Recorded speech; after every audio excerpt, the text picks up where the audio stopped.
नमस्कार दोस्तों, हमारा नाम है घनश्याम मुलानी और आप देख रहे हैं विश्व भारती। विश्व भारती चैनल में आप सभी का बहुत बहुत स्वागत है। दोस्तों, आप तो पूरी हकीकत से वाकिफ होंगे, पूरी जानकारी आपके पास होंगी कि किस तरह से 7 मार्च 2023 को यही राहुल गांधी ने गुहार लगाई थी लंदन में जाकर के अमेरिका से और ग्रेट ब्रिटेन से, यूनाइटेड किंगडम और यूनाइटेड स्टेट्स ऑफ अमेरिका से, कि भारत में अब लोकतंत्र नहीं रहा, आप हस्तक्षेप कीजिए। ठीक 20 दिनों के अंदर अमेरिका की तरफ से हस्तक्षेप किया गया भारत के अंदरूनी मामलों में। क्या संबंध है उनका? वेदांत पटेल, जो डिप्टी स्पोक्स पर्सन है डिपार्टमेंट ऑफ स्टेट के, अमेरिका के, यूनाइटेड स्टेट्स के, उन्होंने अमेरिकी राष्ट्रपति जो बाइडेन के आदेश के अनुसार एक वक्तव्य जारी किया। उन्होंने क्या कहा? हमने भारत में राहुल गांधी के खिलाफ जो कुछ गतिविधियां चल रही है उस पर हमने नजर बनाए रखी है। डेमोक्रेसी मेंटेन करना, यानी लोकतंत्र मेंटेन करना, ये बेहद जरूरी है और इसके लिए हमने नजर बनाए रखी है। भारत में लोकतंत्र मेंटेन होगा क्या अमेरिका या जो बाइडेन मेंटेन करेंगे? ये किस तरह के लोकतंत्र की ये बात कर रहे हैं?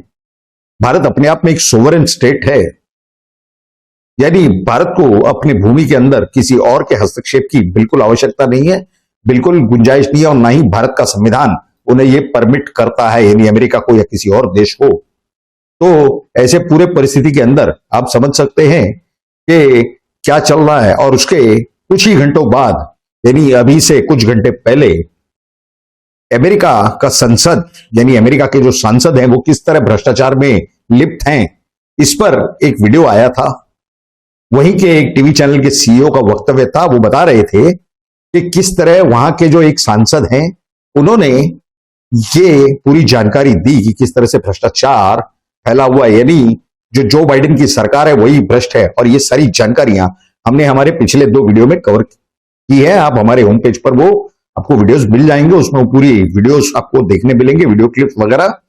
लेकिन ये जानकारी आने के बाद एक और नई जानकारी आ रही है, इस तरह की सूचनाएं आ रही है कुछ सूत्रों द्वारा कि एक अमेरिकी और चीनी एजेंट भारत में गिरफ्तार हो सकते हैं। अब कौन है वो एजेंट, उस पर हम आएंगे, लेकिन आपको याद होगा भारत में 2008 में जो हमला हुआ था 26/11, उसके पहले इसी एजेंट ने चाइना में जाकर के मीटिंग की थी। और यानी 2009 के चुनाव के पहले 2008 की ये जो घटना हुई 26/11 की, उसके भी पहले की ये मुलाकात है चाइनीज अथॉरिटीज के साथ। क्या एग्रीमेंट साइन हुआ पता नहीं। ये 26/11 में क्या पाकिस्तान ने जो करवाया, क्या उसमें चाइना का पैसा लगा था? क्योंकि उसके अंदर जो अधिकारी बड़े, अशोक कांटे हो या कई सारे बड़े बड़े पुलिस अधिकारी थे, बहुत काबिल पुलिस अधिकारी थे, बहुत ही सक्षम, उनकी हत्या की गई। क्या ये डबल प्लान था? क्या ये भारत के खिलाफ एक साजिश थी? और इन अधिकारियों को क्यों मारा गया? क्योंकि ये एटीएस में काम करते थे, कर चुके थे। ये जो भगवा आतंकवाद, सेफरन टेरर, ये जो सिस्टम उस समय तैयार की गई, उस समय की सरकार द्वारा, केंद्र सरकार द्वारा, 2008-2009 में, सभी जानते हैं कि इसकी सरकार थी भारत में। तो क्या ये अंदरूनी जो जानकारियां हैं, सीक्रेट, इन्हें दबाने के लिए इन अधिकारियों को मार दिया गया और इसी की व्यवस्था करने ये एजेंट, ये एनवॉय, अमेरिकी और चीनी एनवॉय वहां गए थे चाइना में? ऐसा ही लग रहा है प्रथम दर्शनीय। खैर, ये एक बात है। दूसरी बात, अब आपने देखा कि किस तरह से 20 मार्च को ये लंदन में जाकर के गुहार लगाते हैं, चिल्लाते हैं। अरे भाई, आपको चिल्लाने की क्या जरूरत है? पिछले 70 सालों से आपके पूरे परिवार को भारत का संविधान भली भांति मालूम है।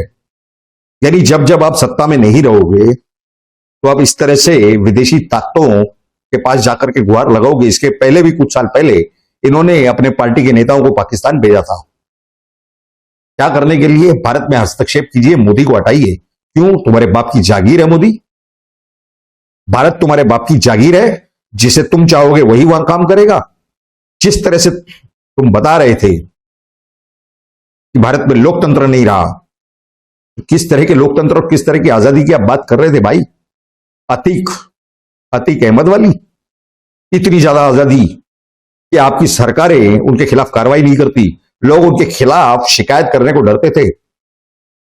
उनके खिलाफ आज 100 एफआईआर हैं, 100 केसेस बाकी हैं। अगर आपकी सरकार बचाव नहीं करती तो यह आदमी कभी का अंदर होता।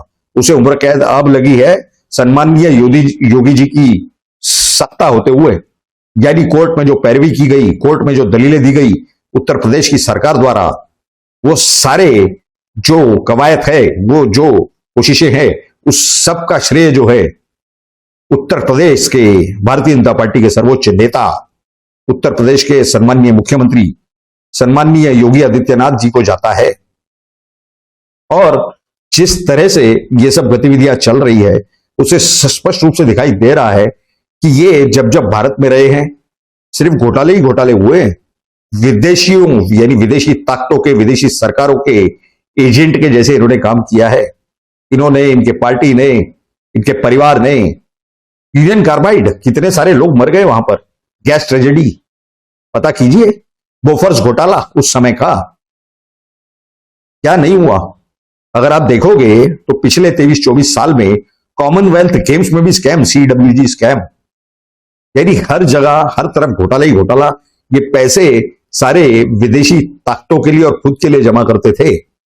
इनके पार्टी को भी क्या मिला?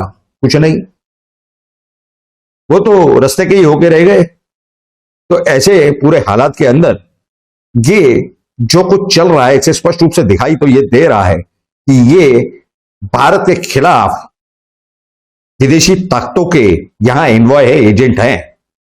और इन सारे देश विरोधी कामों के लिए, कर्मों के लिए, इन गुनाहों के लिए क्या इनके खिलाफ कार्रवाई होनी चाहिए या नहीं होनी चाहिए, ये बहुत बड़ा सवाल है। आप सभी जानते हैं कि हम किस विदेशी एजेंट के बारे में बात कर रहे हैं।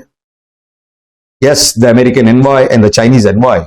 अभी तक तो उतना स्पष्ट रूप से दिखाई दे रहा है। और कौन सी देशों के लिए ये काम करते रहे हैं, क्योंकि इनके परिवार के विषय में 1970 के दशक में आया था कि तब के जो प्रधानमंत्री थी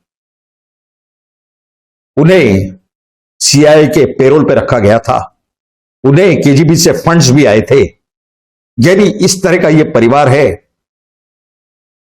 जो देश को खत्म करने चला था विदेशी ताकतों के आदेशों पर, उनके इंस्ट्रक्शंस पर। यह स्पष्ट रूप से जाहिर है।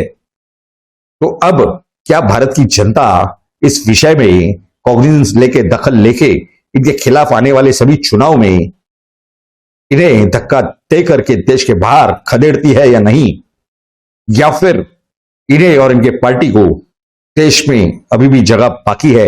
ये तो आने वाले चुनाव में ही मालूम पड़ेगा। यानी 2024 के जो चुनाव आ रहे हैं, जनरल इलेक्शन, या फिर अनेक राज्यों के जो चुनाव आएंगे। लेकिन भारत के हित में अगर भारत की जनता काम करेगी तो ऐसे सारे लोगों को या तो पाकिस्तान या बांग्लादेश या फिर टर्की भेज दिया जाना चाहिए, या फिर सीधा सीधा ISI के हवाले कर देना चाहिए कि आप ये संभालो आपका पप्पू, हमें इनकी कोई जरूरत नहीं है। तो ये जो सारी जानकारियां हैं, ये हमें जो प्राप्त हुई कि किस तरह से ये घटना, यानी गिरफ्तारी की घटना की संभावना दिखाई दे रही है, क्योंकि हो सकता है, और ऐसी संभावना नकारी नहीं जा सकती, कि कुछ न कुछ डिस्क्रीट इंक्वायरी में सबूत मिले हो और ओपन इंक्वायरी की परिस्थिति आ चुकी हो, और आगे आने वाले कुछ ही समय में ये अमेरिकी और चाइनीज एजेंट यानी एनवॉय, आप उन्हें एम्बेसडर तो नहीं कह सकते क्योंकि वो राजदूत तो है नहीं, वो तो सिर्फ दूत हैं, एजेंट है, एनवॉय है। तो उनकी जल्द से जल्द गिरफ्तारी होने की पूरी संभावना स्पष्ट रूप से दिखाई दे रही है। हमने ये सारी जानकारियों पर, इन सारी घटनाओं पर, इनकी प्रोग्रेस पर, इनकी प्रगति पर हमने नजर बनाए रखी है। तो इस विषय में जैसे ही कोई नई जानकारी हमें प्राप्त होगी, हम फिर आपके सामने, आप ही के इस विश्व भारती चैनल पर जरूर हाजिर होंगे उस सारी जानकारियों को लेकर। ये सारी जानकारियां इस वीडियो में जो आपके सामने रखी गई, आपको कैसी लगी ये तो जरूर आप नीचे कमेंट बॉक्स में लिख करके हमें बताएं। लेकिन साथ ही साथ अगर आपको ये सारी जानकारियां अच्छी लगी हो तो इस वीडियो को लाइक करें और ज्यादा से ज्यादा शेयर करें। ये आप ही का विश्व भारती चैनल है, इसे जल्द से जल्द सब्सक्राइब करें ताकि आपको सबसे पहले हर नए वीडियो की नोटिफिकेशन मिलती रहे और सबसे पहले ये सारी जानकारियां उस वीडियो को देख करके प्राप्त करते रहें। आप सभी लोगों ने इस वीडियो को पूरा अंत तक देखा, इसके लिए आप सभी का बहुत बहुत धन्यवाद। भारत माता की जय, जय मां भारती।